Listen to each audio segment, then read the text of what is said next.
Bonsoir à tous. Je vais vous parler d'un adolescent, Alex, qui a été cyberharcelé pendant plusieurs semaines sur Snapchat. Alors je sais, on peut se dire, c'est pas grave, c'est pas pour de vrai, c'est pas réel. Mais imaginez un instant. Avant d'aller au travail, vous recevez des insultes. Pendant le travail, vous recevez des insultes. Après le travail, quand vous rentrez, quand vous mangez, quand vous vous douchez, avant d'aller vous coucher, et même la nuit. Pour Alex, le travail, c'est l'école. Alors je veux bien, ça se passe sur la toile, tout ça. Mais les conséquences sont bel et bien réelles. Mon quotidien, c'est ça. Travailler sur les raisons pour lesquelles Alex a été cyberharcelé et surtout, pourquoi il n'a pas bloqué ses cyberharceleurs. En somme, la boîte noire de ce lien. Comment il se crée et persiste. Parce que tout le monde ne se fait pas cyberharceler. Il y a certains adolescents qui répondent et d'autres non. Et moi, j'essaie de comprendre ça. En posant une hypothèse, celle du fait que par le cyberharcèlement, les adolescents vont pouvoir dessiner un traumatisme antérieur et pouvoir le comprendre. Et là, je vous vois venir. Non, mais les psychos, toujours perchés, ceux-là. Je vous explique. Alex, dès qu'il sort de chez lui, sa mère le menace de se suicider. Que quand il reviendra, elle sera morte. Puis en plus, on est tous passés par là. L'adolescence, c'est le bazar. On a la voix qui change.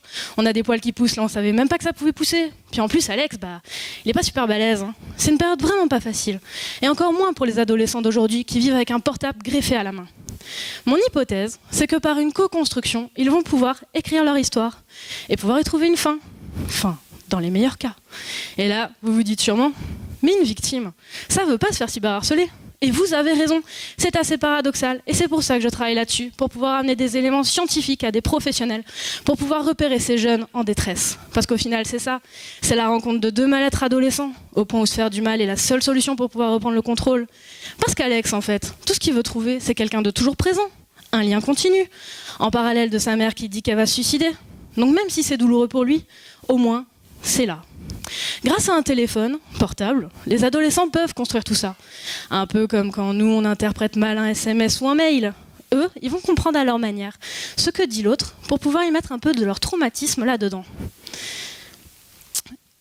Ma recherche, je l'espère, servira de base pour d'autres recherches à venir, car peu d'entre elles s'intéressent au pourquoi du cyberharcèlement, et servira de base pour des prises en charge et des programmes de prévention pour prendre en charge des jeunes qui, comme Alex, sont cyberharcelés.